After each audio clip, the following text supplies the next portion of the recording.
Esse episódio de hoje, o tema é sexo incrível. Mas Deus, ele não é contra o sexo? Deus não estraga prazer? Deus, ele é o criador do prazer. A Bíblia não é careta. Deus nos fez seres sexuais.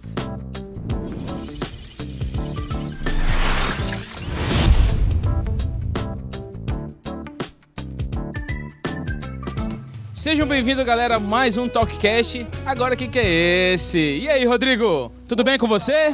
Tudo bem, Rafael? Como que você tá? Cara, tô ótimo. Mais uma vez juntos aqui. Sim, mais uma vez juntos aqui. Mais um Rodrigo, episódio. E falando em episódio, que tema que é esse episódio? Uau! E esse episódio de hoje, o tema é sexo incrível.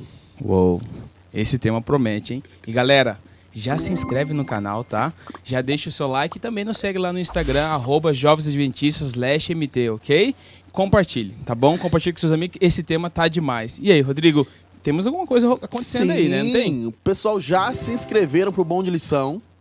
Olha aí, o link tá na descrição. É só clicar e se inscrever. Você pode ter oportunidade de ganhar uma viagem com tudo pago para conhecer a TV Novo Tempo e a Casa Publicadora Brasileira. E com acompanhante, Rafael. Caraca, aí sim, hein? Você tá acompanhando aí todos os nossos episódios, tá vendo a introdução. Tem uma vantagem já. E depois todo dia tá estudando a lição de jovens. É só se inscrever e ganhar esse prêmio bom demais. Mas vamos pro assunto, Rafael? Vamos sim. Mas antes, tem os nossos convidados. Opa, temos algumas pessoas aqui já que alguém você já conhece. E aí, pessoas novas quem tá também. de volta? Quem tá de volta? Temos Olha aqui ele aqui. Tyson. Tyson. Muito bom estar de volta aqui. Obrigado pelo Galera, convite mais se uma vez. vocês não conhecem o Tyson, vou te cortar aqui, porque se vocês não conhecem o Tyson, volte lá no primeiro episódio e conheça mais ele, que tem já fala Vai sobre conhecer, tudo. exatamente. Mas Vai Tyson, saber seja das bem-vindo. experiências também, né? Opa, Primeiro muitas episódio experiências, bombou. hein? Volta lá e dá uma olhada. Mas nós temos uma convidada especial nessa tarde. Eis ela aqui. Por favor, Joyce, conta pra galera aí o que você faz, de onde você é casada, é solteira. Conta um pouquinho pro pessoal que quer te conhecer aí. Boa tarde, pessoal. Boa tarde, pastor. Boa tarde para você aí de casa. Meu nome é Joyce, tenho 24 anos, sou professora, neuropsicopedagoga em formação e sou recém-casada. Casei tem 1 ano e meio, muito bem casada. Esse tema aqui vai Ele Que fechar esqueceu bem. de falar, legal, né? hein? Digital influencer, viu? Olha Horas aí, vagas. também. Passa pro pessoal o seu canal aí, pro pessoal acompanhar. Pois é, meninas. Sigam meu Instagram, @EitaCaseiEagora. Lá vocês vão encontrar dicas de relacionamento, de casa, e vou contar um pouquinho da minha experiência de casado. Tudo a ver com o nosso tema de hoje, né? Com certeza. Porque, olha só, primeira coisa, o assunto sobre sexo é um assunto que, por muito tempo, foi considerado dentro da igreja como um tabu. Pouco se falava e ainda hoje pouco se fala sobre o assunto. Nós estarmos aqui hoje com o tema da lição da Escola Sabatina Jovem, tratando o trimestre todo sobre sexualidade, é um grande avanço e uma grande abertura para nós falarmos da sexualidade pela visão da Bíblia, pela visão de Deus, de como um jovem cristão deve se portar diante desse tema. Sim, e nós estamos falando sobre o tema já bem explícito, assim, sexo incrível. E aí sim, muitas pessoas pensam, mas Deus, ele não é contra o sexo? Ele não proibiu o sexo? Não é contra o prazer. Não é contra o prazer? E aí, Joyce? O Deus não estraga prazer, Joyce? Com Ele certeza proíbe? não. Não, até porque Deus, ele é o criador do prazer. Não tem como Deus ser contra algo que ele mesmo criou. Não é à toa que Deus nos fez seres sexuais. No nosso corpo existem terminações nervosas que são responsáveis pelo prazer. Aí eu te pergunto, pastor, se não fosse pra gente sentir prazer, Deus teria colocado essas terminações nervosas lá? Qual a finalidade? Não é verdade? Eita. Por isso que se a gente for estudar a lição, a gente vai ver que até o significado do termo Éden significa prazer. Então Deus, ele é o criador do prazer e ele se agrada quando os seus filhos têm prazer. Mas lembrando, dentro do casamento. Então a gente vê que, assim, o sexo é incrível, Deus não estraga prazeres e ele criou já sabendo que você vai ter essa necessidade e por isso ele colocou lá e criou isso, né? E ele tem tudo um tempo, né? E assim, quais são os aspectos importantes assim, que a gente tem em relação entre o sexo e a Bíblia, assim, na sua visão, Tyson? Bom, Tyson, você mesmo. Então, eu acho interessante o tema da lição, quando ele diz sexo incrível, se a gente analisar ela a fundo, a gente vai ver que ele é incrível num contexto. Existe um contexto para o sexo ser incrível. Fora desse contexto, ele pode até parecer bom, porque é como o mundo e Satanás vende, né? Mas a gente sabe que ele tem implicações negativas e muito ruim para a vida de quem o pratica fora do casamento. Mas, como a Joyce estava dizendo, nós temos um Deus que criou o prazer, criou o sexo, que criou a família, um Deus que idealizou tudo isso, e inclusive as terminações nervosas que ela citou, que existem no nosso corpo, não tem outra finalidade, né, Joyce? É só para o prazer.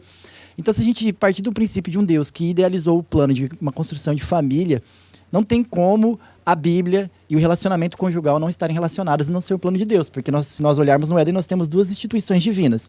O sábado e a família. Sim. Mas, Tyson, a Bíblia não é careta, taxativa, não é um manual muito rígido em relação a isso? Antigo também? Ou a Bíblia nos mostra o que a Bíblia nos revela sobre esse tema? Cara, pelo contrário, por muito mundo fala e por muito tempo nós ouvimos, e nós jovens já ouvimos isso muito, de que a Bíblia é careta e de que nós temos um Deus que nos proíbe das coisas boas, de um Deus que quer que a gente não viva o lado bom, e vendendo como se o criador do sexo fosse Satanás, se fosse um plano dele, como se fosse algo que ele que inventou e que as pessoas têm que usar de a bel prazer do jeito que bem entender. Mas Deus, muito pelo contrário, ele é o mais interessado na nossa felicidade sexual. E, inclusive, ele traz para nós esse manual, esse script, aí a gente volta lá na primeira lição, ele traz esse script do sexo incrível dentro do casamento, justamente para nos proteger. Porque a pessoa que vive a vida sexual ativa antes de estar casada e traz bagagem sexual, emocional para o casamento, ela não só é muito prejudicada, como ela pode prejudicar o outro com esses traumas psicológicos e emocionais. Na verdade, a Bíblia ela nos mostra a beleza do sexo. Porque o mundo nos ensina o que o sexo tem de ruim. A Bíblia não, ela mostra o prazer, a beleza, porque não tem nada melhor. O verdadeiro sexo, o sexo incrível, é aquele quando você deita no seu travesseiro após a relação sexual com a sua consciência tranquila, em saber que Deus está satisfeito com a sua ação. Então Deus, ele não é contra o prazer. De modo algum. Ele só nos blinda do prazer no momento errado da nossa vida. Exatamente. Então, existe um momento para tudo, né? Eclesiastes vai dizer que existe tempo para tudo. Então, essa estratégia, a gente vê o sexo como uma coisa assim, imunda, impura. Vocês vê como uma estratégia de Satanás para estar assim, mudando o significado verdadeiro do sexo? Sim, justamente isso. A intenção de Satanás é que a gente tenha essa visão de que Deus é contra o sexo e que Deus é contra o prazer. E aí Satanás ele coloca meios para que a gente busque prazer em outros lugares. Que a gente vá beber água de outras fontes. Fontes essas que não agradam a Deus e que nos vão trazer um prazer momentâneo, mas não um prazer duradouro como é a vontade de Deus. Só que tem um ponto, né? Porque a visão de Satanás é uma visão egoísta. Se a gente pensando num contexto bíblico de sexo incrível, o sexo para a Bíblia ele é incrível para os dois. Se a gente acompanhar o livro de Cantares, a gente vê tanto Salomão quanto Sulamitas se aproveitando daquele momento e os dois saindo satisfeitos. Já o mundo não, ele vende a ideia de que você tem que buscar o seu próprio prazer, você satisfazer, não o outro. Então, é uma visão egoísta de que eu preciso me satisfazer. Eu vou fazer tudo para me satisfazer, usar quem for preciso, e não importa se você se satisfez ou não. Eu estou satisfeito. Eu quero, isso, e já eu faço, e ninguém tem nada a ver com exatamente. Mas Já na tendo isso em Bíblia, mente, a gente vê Deus dizendo o seguinte, que ambos têm que sair satisfeitos. Então, é uma via de mão dupla. É você fazer feliz e também ser feito feliz. É você dar prazer e receber. Então, não é uma visão egoísta de que só eu vou conseguir o que eu quero e você... É interessante pensar que essas estratégias de Satanás vêm afetando. Porque hoje em dia, que nem vocês falaram, ficar é um tema complicado. É assim, Rafael, é como se você fosse preparar um bolo. Você prepara o bolo, coloca todos os ingredientes e você coloca ele para assar. E de repente você resolve tirar o bolo do forno do nada. Além de provar o bolo e se queimar, você vai ver que ele não está pronto, né? Então hoje, o ficar do que o Rafael aqui está falando pra gente é mais ou menos isso. Por quê? Você está provando, você está experimentando algo que não é pronto ainda. E outra coisa, o ficar não deixa de ser usar alguém para o seu bel prazer? Isso que eu entrar no ponto do egoísmo. O ficar não envolve isso de você ser egoísta, você buscar o prazer sem ter o compromisso, porque o sexo não é só ali o ato, é mais coisas, né? E a gente está sendo egoísta de querer só uma parte. Pastor, eu costumo dizer que quando você fica com alguém sem a intenção de casar com aquela pessoa, você está ficando com o marido ou com a esposa de outra pessoa. Uau! Nossa. Exatamente. E pensando nesse aspecto do ficar, a gente pode analisar, além do egoísmo, a gente pode ver que o mundo, ele vende essa ideia porque Satanás não avisa a parte ruim do ficar. Verdade. Deus, eu gosto muito da Bíblia e eu sou cristão, porque Deus ele joga muito limpo. Inclusive, quando Ellen White faz uma citação, uma escritora que eu gosto muito, ela faz uma citação que eu gosto, que ela fala que quando lá no céu a gente pensar num contexto de guerra espiritual, céu, Satanás começa a fazer uma propaganda enganosa contra Deus e ele bajulava as pessoas e Deus não podia se usar desse artifício porque Deus é justo, ele é certo e ele é sincero com tudo que ele faz. Então Deus não bajula ninguém para agradar a pessoa poder vir pro lado dele. Deus joga limpo e fala, esses são os benefícios, esses são os malefícios, vai acontecer isso e isso, aceita. Já Satanás vende uma mentira, então Satanás vende que o prazer vai ser muito bom, mas ele não vende que você vai se iludir, que você vai se decepcionar, que você vai ter frustrações amorosas, Isso. que você pode ter As doenças, implicações. ou seja, ele vende só o prazer, e a mídia vende o prazer muito bem, mas meu amigo, ninguém te conta que talvez você vai ficar chateado, chorando, que você pode pegar uma DST, que Sim. você pode ter uma gravidez indesejada. Essas partes ruins, ele não vende, não vem na descrição da caixinha. Enquanto Deus, ele diz, olha, no relacionamento você vai enfrentar essas dificuldades, mas você vai ter essas bênçãos, toda essa parte boa. E essas implicações, Joyce, principalmente, vamos falar assim, no contexto feminino, do ficar, quais são as implicações emocionais que isso pode trazer para uma garota? Porque a gente sabe que os meninos e as meninas, eles têm muitas vezes essa visão do ficar diferente, né? O menino, quanto mais meninas ele pegar... É o cara. Ele é o bom. É o cara, o bonzão, É o que tem que tá ser na feito. área, Que a gente pega todo sempre mundo. escuta. Segurem suas cabritas que meu bode tá solto, aquele ditado, Ninguém né? É faz bem chave assim. mestra. fala dele. Já a menina não, né? A menina não pode, a menina não pode ter a vontade. E o que implica isso para as meninas, para as mulheres? Pastor, o ficar também envolve sentimento, né? E Ellen White, ela é bem clara no livro Mensagem aos Jovens, quando ela diz que se você desperta o sentimento em alguém, sem a intenção de suprir aquele sentimento, você vai prestar contas com Deus. Então, quando você fica com alguém, sem a intenção de um relacionamento sério, de um futuro casamento, você está despertando um sentimento naquela pessoa. Às vezes, o sentimento é de apenas uma pessoa, de apenas um lado. Mas aquele sentimento vai causar o quê? Dor, ferida e ressentimento. E aí, quando você perde tempo com a pessoa errada, às vezes quando a pessoa certa chega, você não consegue identificar. Isso é coisa interessante, porque quando você vê essa dor ferida, tem aquele sentimento também, assim, na minha visão, de ser descartável. A qualquer momento, a pessoa pode te abandonar porque você não tem nada, você não tem, tipo, segurança, entendeu? E como que esse sentimento de ser descartado, ser descartável, afeta, assim, o nosso relacionamento com Deus e, sim, proposto para nós como seres humanos também. E uns jovens que, tipo, querem casar, mas às vezes tem esses traumas de ser descartável, que todo mundo pensa assim, o homem é desse jeito, a mulher é desse jeito, não muda. Eu costumo dizer para os meus amigos, para os meus jovens, e eu sempre falo isso muito para eles não tirarem o valor que Jesus colocou sobre eles. E nós fazemos isso, principalmente quando a gente se permite se envolver nesses conceitos mundanos, nessas coisas de ficar. Porque Jesus morreu na cruz, ou seja, o nosso valor é altíssimo.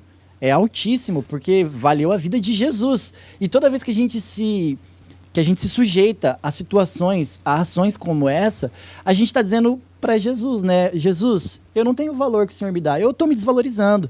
E é importante pensar que quando eu olho para Cristo, eu preciso enxergar o valor que eu tenho pelo sacrifício dele. Quando eu não me valorizo, eu não consigo ver que Jesus me valoriza. A gente se contenta com migalhas de sentimentos, né? Migalhas. Quando Deus ele quer nos dar um pão inteiro e a gente fica ali não pescando migalhinhas de sentimentos. Fantástico. E é incrível essa sua colocação, Joyce, porque migalha não enche a barriga de ninguém. Ninguém se sente satisfeito em comer migalha. Você não fica satisfeito, não enche sua barriga, mas o pão inteiro sim. E é isso que Deus quer, enquanto Satanás nos oferece migalhas, e olha que essas migalhas às vezes vêm de do chão, vêm de vários lugares que você nem sabe para onde passou a migalha. Deus tem um pão quentinho, bonito, preparado para nós, né? E aí eu fico pensando também muito nessa situação quando a gente fala sobre sexo incrível, porque nós conhecemos talvez pessoas que não tiveram a experiência de se casar virgem. Nós conhecemos pessoas que estão solteiros, mas também vacilaram, caíram, não resistiram à tentação. Então, para aquela pessoa que está em casa e fala bem assim, cara, eu vacilei, eu errei. Eu não tenho mais a chance de ter um sexo incrível. Não, muito pelo contrário, você tem a chance de renovar, porque o Senhor convida, né? Ele diz, vinde e arrazoemos, vamos conversar, porque Jesus morreu, porque nós temos valor. Se eu tenho valor, Sim. Jesus pode, sim, me mudar, para que agora eu me livre dos traumas que eu já adquiri e agora eu seja perdoado e possa ter um sexo incrível após Deus restaura casado. tudo, até a nossa vida sexual ele é capaz de restaurar. E pastor, fica aqui o questionamento. Com consentimento, pode tudo dentro de 4 paredes ou existe limite para o prazer? Uau! Essa e aí, pergunta gente, é o que complicada. vocês acham sobre isso? Responda a enquete que nós vamos colocar aí essa semana no nosso Instagram, falando se com consentimento tudo é possível entre 4 paredes. E acompanhe todos os dias o tema diário da nossa lição de jovens sobre o sexo incrível. O que é um sexo incrível ou como você pode ter um sexo incrível. Acompanhe aí os nossos próximos episódios, compartilhe o link deste episódio especial, que nós falamos muita coisa sobre o tema, mas é apenas uma introdução para você estudar aí durante todos os dias o que vem mais por aí. Gente, obrigado, valeu a parceria. Valeu, foi um obrigado prazer por estar aqui de estarem novo. aqui. Obrigada. E você que está nos acompanhando, até o próximo. Agora o que é esse?